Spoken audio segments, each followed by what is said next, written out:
Hello, I'm doing my monthly roundup of books that I've read, and there's a lot to get through this month. Not that I've actually read that many books, but I kind of try and read my books in a big stack at a time. Like, these are the ones I want to go through over the next few months. And we're at a crossover point. I've finished a big stack of books and I'm on to a new big stack of books. So I'm going to talk a little bit about that. Now, on to the books that I've actually finished reading. I read this book, The Fall and Rise of Reginald Perrin by David Nobbs. I just completely loved this book. Like, I literally loved everything about it. It just felt really comfortable to be reading, and it was funny, and it was also sad, and it's got a lot of sort of home truths about the complete craziness of our lives. So roughly, it's about this man, Reginald Perrin, who's sort of middle-aged, and he's sort of having a nervous breakdown. He's worked all his life, he's got a family, he's successful, and then he just sort of thinks, like, what is the point of this? Surely there must be more. Am I just going to carry on doing this every day of my life? And so it's quite sad. I mean, who hasn't felt like that at some point? So it really brings into question, like, what we're here for and things, and just dealing with the everyday mundane things in life.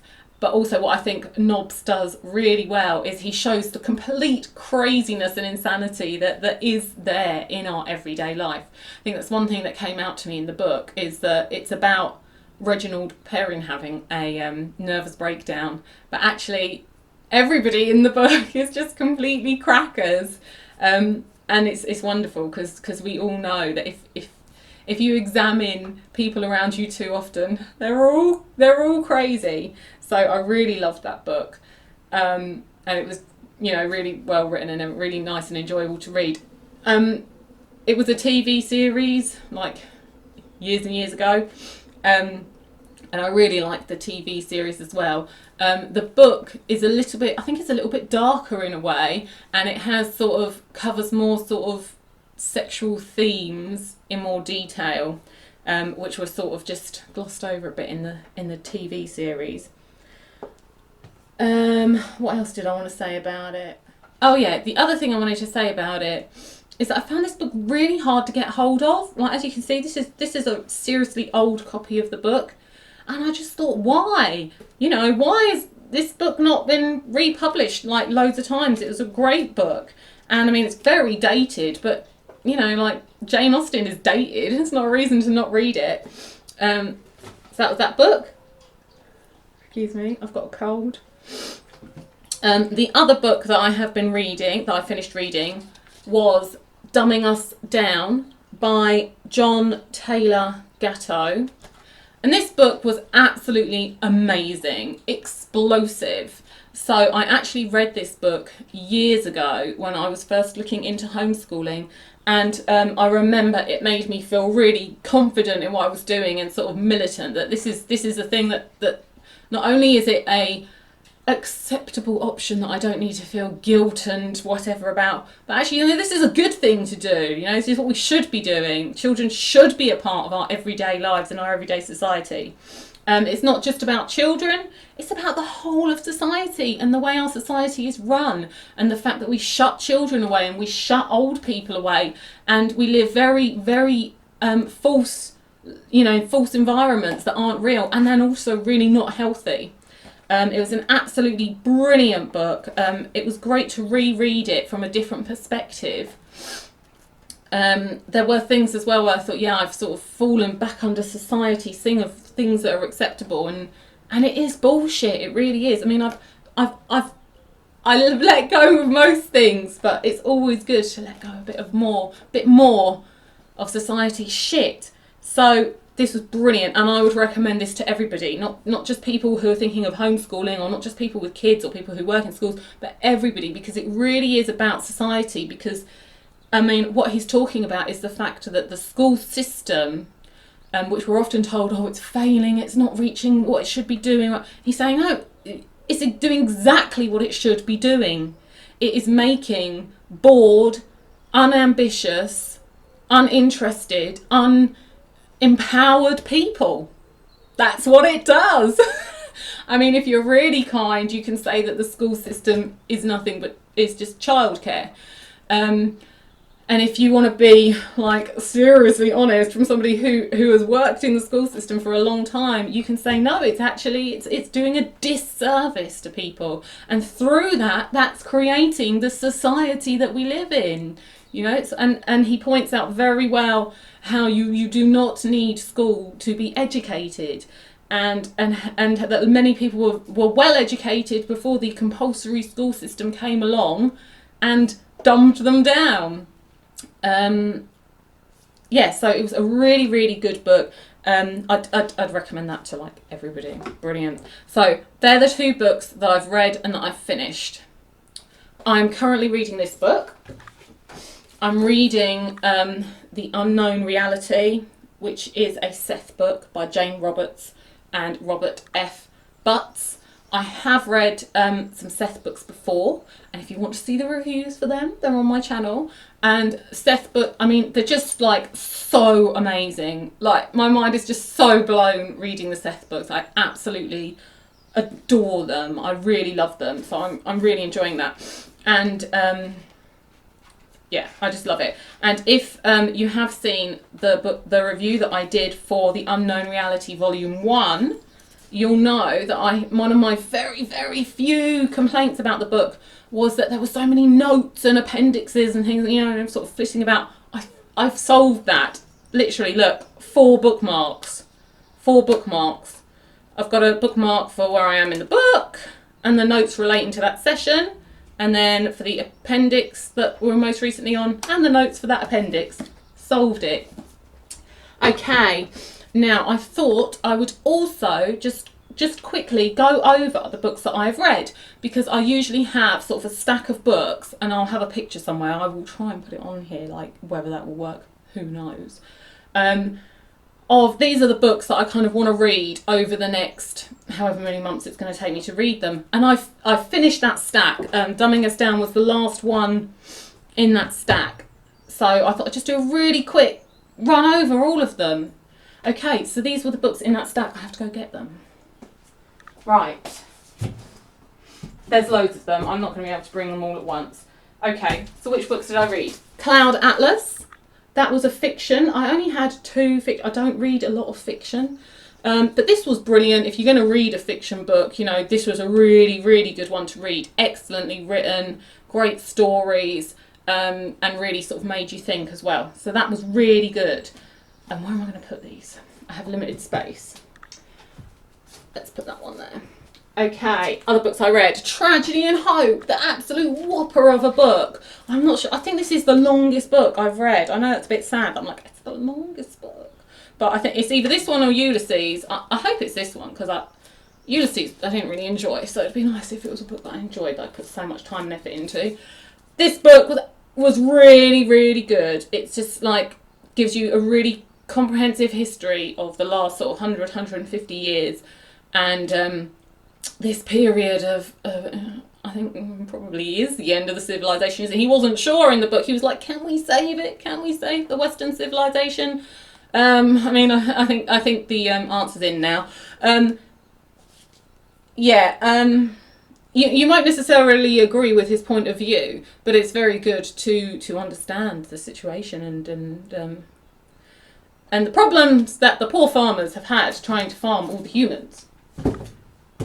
And then I read Virus Mania. These are not in order of what I read them either, by the way, because I'm not that organised. I read Virus Mania. This was a very controversial book. YouTube didn't really like me doing this review. Not that there's any censorship or anything. I mean, like, yeah, comprehensively going over, nitpicking through the absolute pile of horse shit that was the bullshit that we had to live through. And I do recommend, even though people think, oh, it's over now, it's over, we can just move on and pretend it didn't happen. It's not over. And, you know, laws are actually being put in place to make sure that next time it goes a lot more smoothly. So people should get educated, even on the details. It was really good. Definitely recommend reading that. Sense and Sensibility by Jane Austen. That was my, like, let's take a breather, nice easy book to read. That was my other fiction. This was obviously a lovely reading experience. Jane Austen is just lovely. One thing I forgot to say when I did the review for this is that, unfortunately, within the last year before reading this, I had watched the film of Sense and Sensibility, which I hadn't seen before, and I didn't kind of realise it was the same story when I started reading the book. And I hated the film, like, I really hated it. I think it was Emma Thompson in it. Oh, could be that wrong. I think it was Emma Thompson, who I don't particularly like, and oh god, what's that man's name? Hugh Grant. He was in it, and I just feel that the film was completely miscast. They were just like, you know, Emma Thompson is just, she's not sweet enough to be a Jane Austen woman, and Hugh Grant is just not manly enough to be a Jane Austen man. So even if it is a shy retiring man, I just didn't like it. So I really hated the film, and then I spent half of this book trying to get the images of them out. It was so off-putting, and when I could finally just get you know, the images that the book creates, it was like a million times more enjoyable. But it was really put me off, so don't watch the film, is what I'm saying. Film shit. Right, anyway, what else did I read? I read this autobiography, which was just like pure fun and enjoyment, and I absolutely enjoyed reading that from cover to cover. It was just excitement and fun and enjoyment. And I read Surviving Postnatal Depression, which was a really good book. I wish I'd had this book, you know, like 10 years ago, because it really will help women feel that they're not alone, and it will allow people around women going through postnatal depression to try and understand their experience a bit more. So this was a brilliant, brilliant book. The other books in my stack were Reggie Perry and Dumbing Us Down. So I was thinking, like, what would be the book I would say if you're going to read one book out of this stack, what would it be? And do you know what? I think it would be Dumbing Us Down. And it's really funny because I kind of put this book off because I was thinking, oh, I've read that before, you know, and I don't generally reread books. But I read this and I was just absolutely, you know, enlivened by it. And I just think everybody should read this book. You know, we're at a turning point in history. Things could go in any direction. And I think if people read this book, we're much more likely to go in a good, strong, healthy direction, where we're empowered and where we actually build a world we want to live in. That should be the aim. Hey, and if you want to find out any more about this stack of books that I've read, have a look on my channel because the proper reviews are all on there. Check it out. Right, so the next stack of books that I'm reading, there's the Seth book, The Unknown Reality, and I'm just enjoying that so much. I mean, I just love Seth books. They're just so important for understanding the universe and yourself and why you're here. And I mean, if you're not interested in that, like, seriously, why not? So that's brilliant. I'm reading a book on this Kindle. My dad gave me a Kindle, which I don't like usually. You know, I don't have one. I don't really use them. But it has been given me an opportunity to read some books that I've had on my computer, and I hate reading stuff on a computer. So I have downloaded some of them onto the Kindle. So this is the one I'm looking at reading. It's Kabbalistic Tarot, an obvious choice, by Robert Wang. We'll see how that goes. I've got very interested in tarot and Kabbalah over the last sort of this year particularly, and yeah, I'm looking. It's a really interesting subject. I mean, I do a lot of research on that online anyway. So, but I'm hoping there will be more stuff in there that will pull things together and help me learn things better. I'm going to read this, The Ancient Mysteries. This is like a similar obsession. It's just this obsession with, like, what the fuck is going on? Why are we here? And you can see the first 3 books that I've got for my next load of books are all on that theme. I don't know how good this book's really going to be. I'm not sure if it's what I thought it was going to be, but, you know, I'll try and read it. I want to read Gulag Archipelago Volume 2, Now, I read Gulag Archipelago Volume 1, I think it was last year, and, you know, I definitely think that you should look up the review for that, because this book was just amazing. Like, it was so sad, it was so frightening. It's probably one of the scariest books I've ever read, Gulag Archipelago 1, and so I have to read more of them. I'm on Volume 2, I think there's 3 volumes. I want to read this. Brutally Honest by Melanie Brown. This is my autobiography in this pile. And I think Mel Bray's quite an interesting person. I really liked her in the Spice Girls a long time ago. So we'll see what she's done since then.